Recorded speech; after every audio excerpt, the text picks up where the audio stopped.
Hi guys, good morning. So in this video is I will share my experience po on how I get my travel authority as a public school teacher na gustong magbakasyon sa ibang bansa. So tips lang po,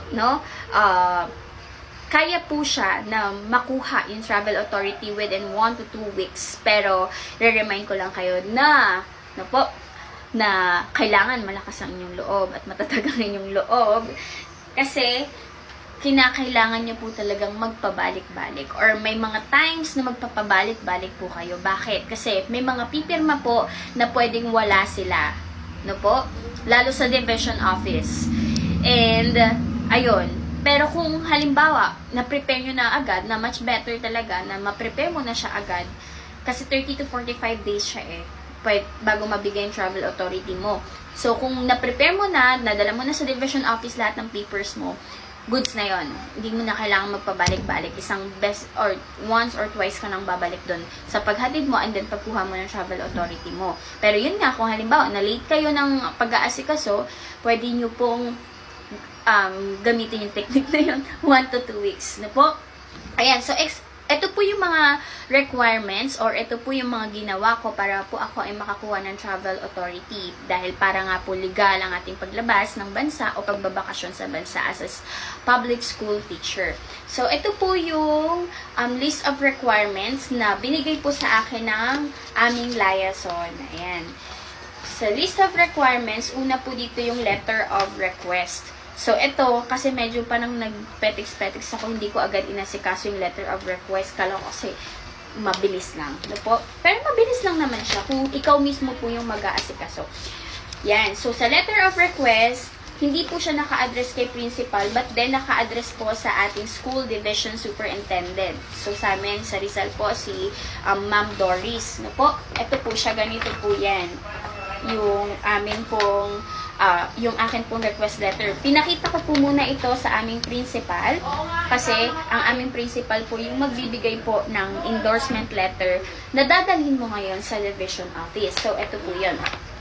So, sa endorsement letter, ipapakita mo na rin po kay principal yung certificate of no pending case. So, yung certificate of no pending case po is makukuha po iyon sa regional office. So, ginawa ko po is nag-email muna ako.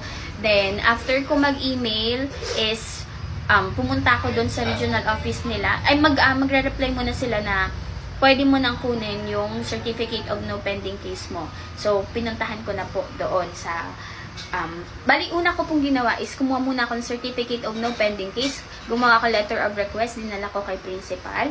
Then, si principal po is, nung nakita niya na yung letter of request ko, is pinapunta niya na po ulit ako sa amin pong liaison. Then, ang amin pong liaison is binigyan po ako ng copy ng clearance form. Ito pong clearance form na to is isa pong clearance form na papapirmahan mo sa mga officials sa school nyo. Halimbawa, yung librarian, yung administrative assistant, yung sa school nyo po. Then, meron pa pong isa na clearance. Ito naman po ay papapirmahan mo sa division office.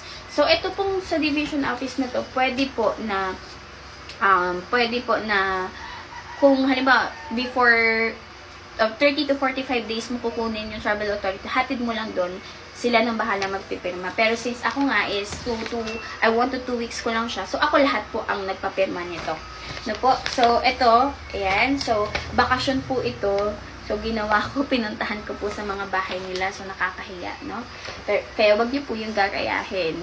So, ito po, ayan.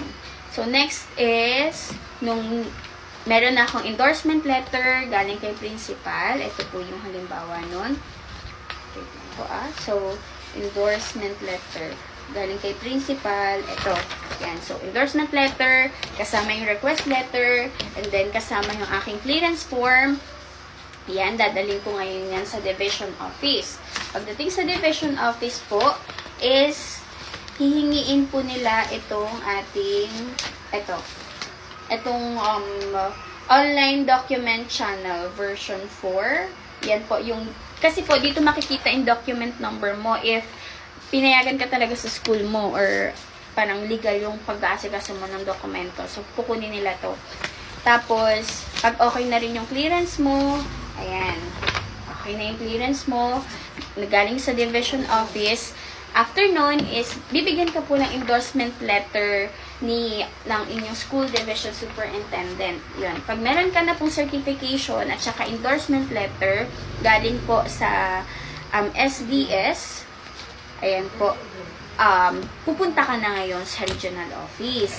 So, sa regional office, is gagawan ka rin nila ng endorsement letter. Yung endorsement letter naman po na yun is, eto yan, lalagdaan po ng ating regional director, yung ating endorsement letter. Kapag ka nalagdaan na po ng ating regional director, yung ating endorsement letter is, eto na. Ito na po ang ating pinaka-unique na travel authority. Ayan, ganito siya. Ganito po yung travel authority natin. Annex D po. Form Annex D, Travel Authority for Personal Travel. So, nakalagay po dyan yung dapat may lagda po ng School Division Superintendent and then ng Regional Director. So, sa akin po, yan, napalagdaan ko siya. So, yun, kung less hassle ang gusto nyo, i-prepare nyo na po yung documents nyo 30 to 45 days before your booking flight. And kung hindi nyo naman agad na prepare dahil marami kayo na asikaso, kaya po siya 1 to 2 weeks. Basta pray lang na lahat po ng mga signatories dun sa documents ninyo is na andoon. Yun po. So, sa part ko is medyo kinakabahan ako kasi nga baka hindi umabot dahil nag-start ako mag-asikaso ng aking papers is June 1. So, yung June 1, start na po yun ng bakasyon. And, dapat yun, diba? Uninterrupted vacation yun ng mga teacher. Pero, yun, I'm so sorry. My apology po sa lahat ng mga teacher na pinunta sa bahay nila para lang po makalagda sa clearance. So, ayun po. Thank you so much din po sa inyo. Ayan. So, pagka magta-travel kayo abroad, so, it's better po, no? Or much better if legal po ang inyong paglabas. No po? May travel authority kayo. Para in case din, kasi ako po is, kasama dapat ako sa matatag curriculum training. Kasi nga, I'm a grade 7 teacher. Pero, ang ano ko kasi, nakabook na siya ng June 25 to July 3. Recent lang po na-announce yung schedule ng matatag training. So, nag-start siya July 1. So, hindi ako pa aabot kasi July 3 po ang balik ko galing sa Taiwan. So, tinanong ako ng principal, ba't di ka nakaabot? Ganito. So, sinabi ko po yung ano ko. And then, inas niya if legal naman yung pag-travel ko, legal naman. Kasi kung hindi po yung legal, medyo error tayo doon. Kasi, meron kang hindi nagawa na responsibility mo. Pero since yun nga, since legal yung pag-alis mo, nakabakasyon ka, goods po yun. Okay, gumawa na ako ng letter kung ba't hindi ako naka-attend na matatag training. So yun, nalipat ako ng ibang grade level.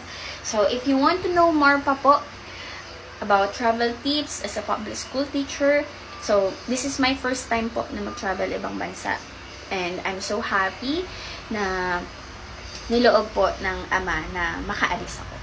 Yun po. So, if you want to know more, yung mga immigration questions, paano kami nag-book ng aming flight, yung mga pinuntahan po namin sa Taiwan, just comment down below.